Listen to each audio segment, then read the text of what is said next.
Сәлеметсіздер ме, көрермен? Бүгін мен сіздерге ерекше блогер атақты Айжан Байзақова туралы айтқым келеді.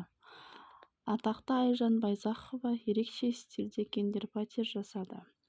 Күні кеше жүкті екенін жариялаған атышулы блогер Айжан Байзақова күйеуімен Нұрбекпен болашақ баласының жынысын анықтады. Ерлі-зайыптылар Дисней стильде гендер-пати ұйымдастырып, жақын достарының басын қосты. Күлгін көйлек түсті киген Айжан ханшайымның рөлінде болса, күйеуі Нұрбек нағыз ханзададан аумай қалған. Отбасылық мерекеде үлкен ұлы Алан да қатысты.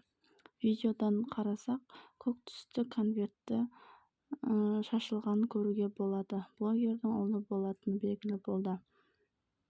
Мерекеге жиналған қонақтарды ерлі-зайыптылар қуанышымен құттықтап жатыр.